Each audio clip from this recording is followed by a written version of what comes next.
Esto es Escena Internacional, podcast producido por Comité con la colaboración de Rodolfo Sánchez Aizcorbe. La primera noticia de hoy, 29 de agosto, es que la Comisión Interamericana de Derechos Humanos denunció el aumento de la represión en Venezuela. Esto en un informe que la presidenta de la Comisión Interamericana de Derechos Humanos, Roberta Clark, presentó ante el Consejo Permanente de la Organización de Estados Americanos. La denuncia es que este aumento de la represión coincide con las elecciones del 28 de julio pasado y se denuncia prácticas de terrorismo de Estado por parte del gobierno venezolano, siguiendo patrones que ya se habían visto en las protestas de 2014 y 2017, como el uso arbitrario de la fuerza que produjo al menos 23 muertes, detenciones arbitrarias y desapariciones forzadas, incluyendo el arresto de más de 1.000 personas, entre ellas un centenar de menores de edad. En la reunión del Consejo Permanente de la OEA, el secretario general Luis Almagro reiteró su solicitud a la Corte Penal Internacional, al fiscal de esa entidad, para que presente cargos y pida que se emitan órdenes de detención contra los líderes del gobierno a los que responsabiliza de estos hechos.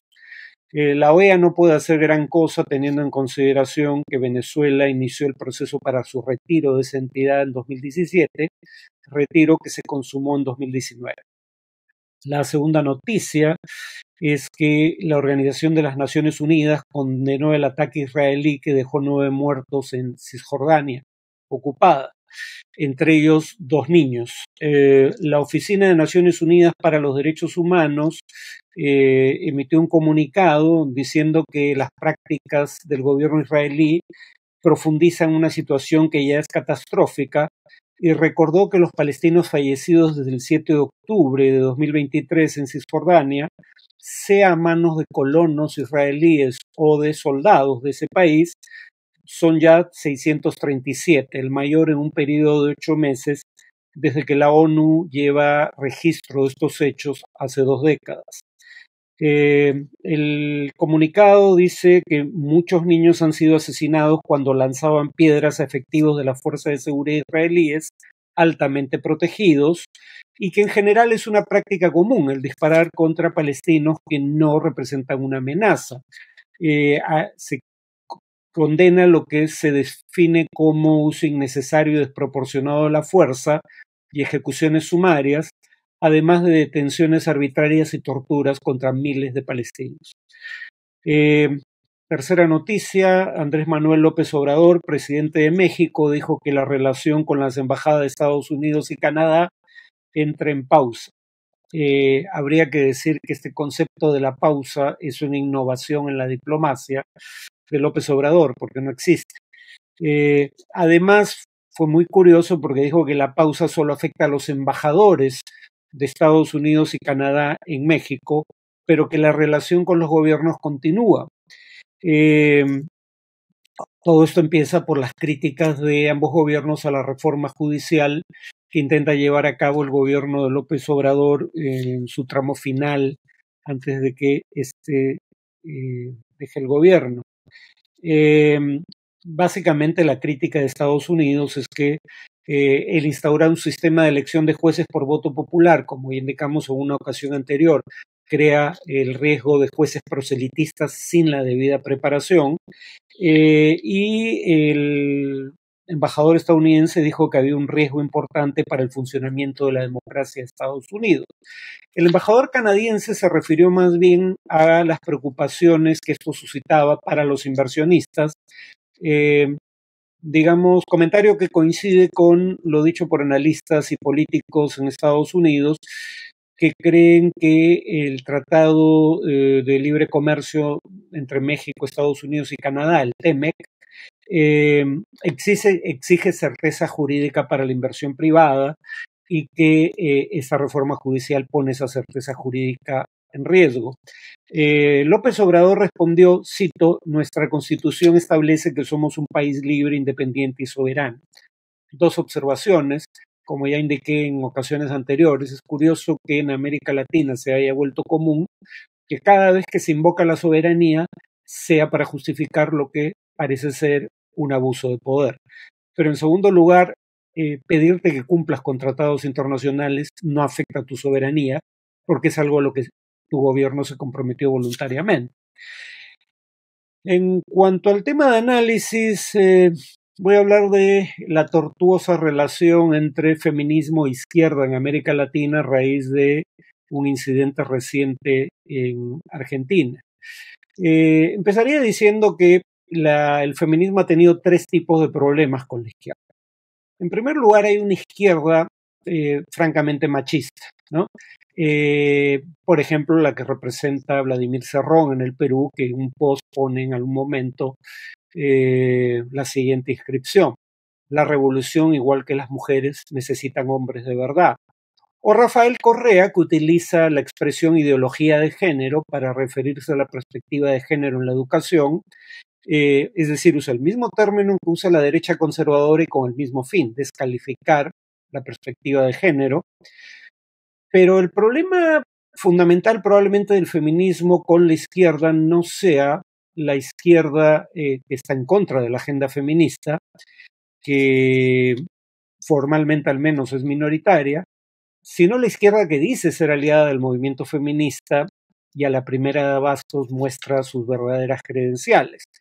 Por ejemplo, Luis Ignacio Lula da Silva, presidente de Brasil, en la campaña en la que fue elegido en 2022, cambió entre primera y segunda vuelta su posición en torno al aborto para tratar de disminuir las resistencias que su candidatura generaba entre sectores evangélicos de la sociedad brasileña. O en el caso de México, el hecho de que Andrés Manuel López Obrador, que como gobernador de Ciudad de México aprobó el matrimonio entre personas del mismo sexo o el derecho de una mujer a decidir en torno al aborto. Sin embargo, cuando quiso ser candidato a la presidencia, teniendo en cuenta que el país en promedio era más conservador que la Ciudad de México, en un acuerdo de alianza con un partido de base evangélica, el Partido Encuentro Social, en la coalición Juntos Haremos Historia, se compromete a no hacer cambios en materia de aborto, matrimonio entre personas del mismo sexo y adopción homoparental sin someter esos cambios a una consulta popular previa. Es decir, los partidos de izquierda que se proclaman aliados del feminismo suelen serlo más que por convicción, en tanto digamos, los beneficios políticos de la alianza con el feminismo superen las desventajas. Cuando ocurre lo contrario, la agenda que tienden a negociar y en la cual hacen más concesiones para lograr sus fines es la agenda feminista. Pero más grave aún es el caso de Alberto Fernández, expresidente de la Argentina, porque durante su gobierno jamás reculó en el apoyo a la agenda feminista. De hecho, es Alberto Fernández el que creó el Ministerio de Mujeres, Género y Diversidad en 2019, siendo presidente, el presidente bajo cuya gestión el Congreso despenalizó el aborto en la Argentina, y el presidente que se atribuyó a haber puesto fin al patriarcado en la Argentina, o el presidente que dijo que iba a acabar con este.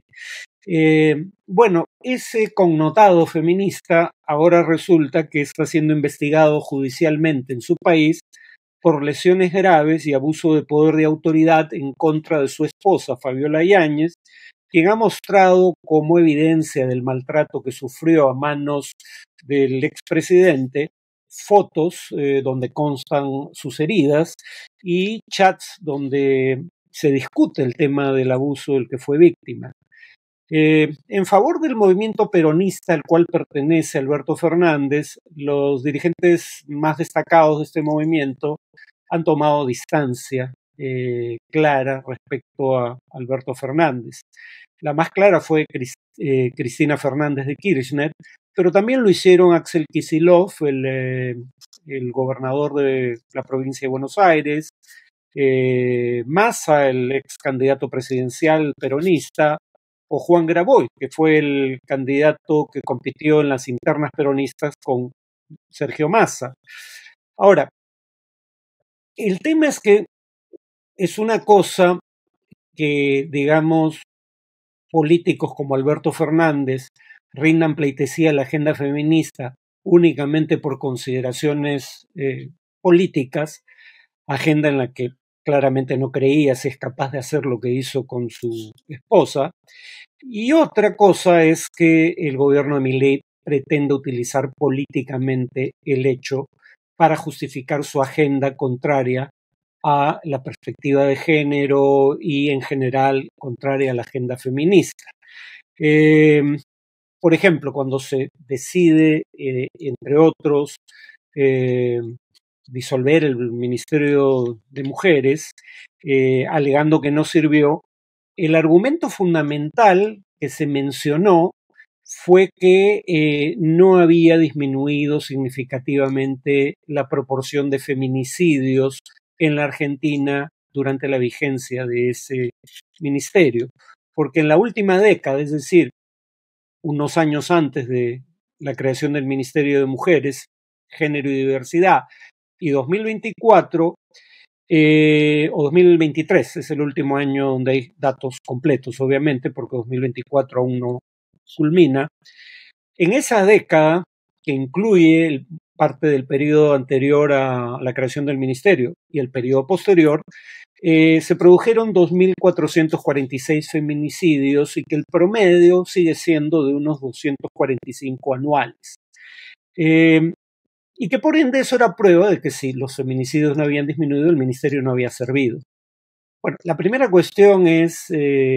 probablemente antes de que existiera siquiera el tipo legal, muchos casos de feminicidio no eran reportados como tales, uno. Dos, muchas veces las denuncias aumentan cuando comienza la preocupación de las autoridades gubernamentales por identificar y afrontar los casos de violencia de género. Es decir, que haya más casos no necesariamente quiere decir que el fenómeno es más prevalente que en el pasado o que hay el mismo número de casos, no necesariamente quiere decir que no ha disminuido,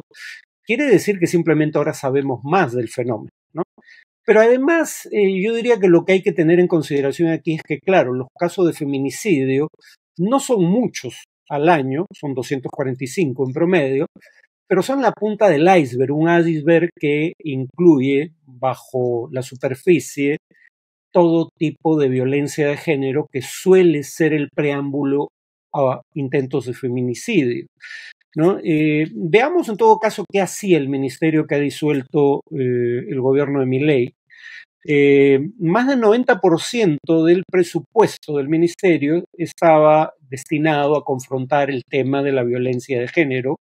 y la mayor parte de ese presupuesto iba a un programa específico, el programa Acompañar, que asiste a quienes denuncian violencia de género, y entre 2020 y mayo de 2022 accedieron a ese programa 175.000 mujeres, 175.000 personas, 98% de las cuales, casi todas, eran mujeres,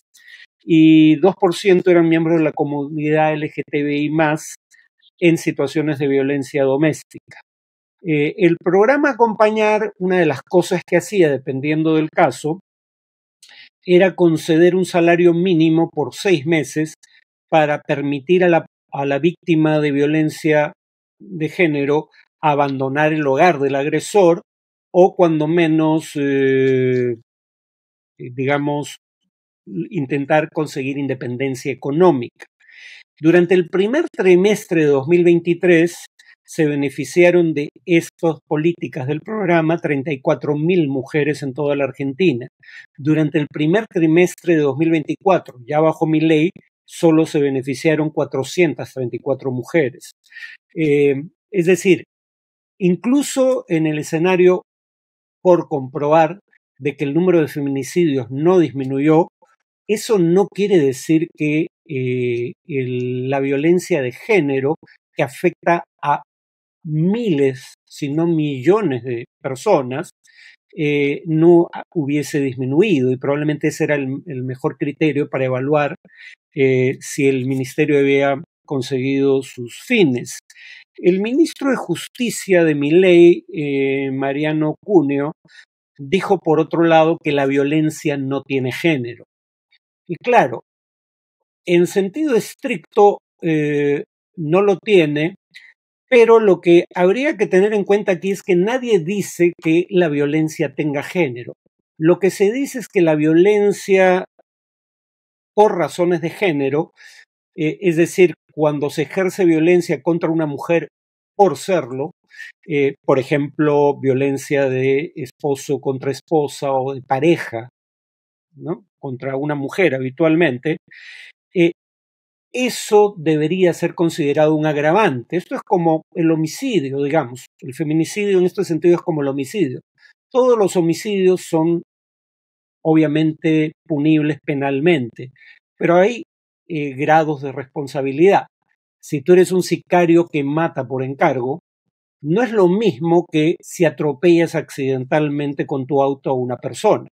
Podría decirse que ha habido un homicidio en ambos casos, pero las circunstancias son distintas. Y si el homicidio es accidental,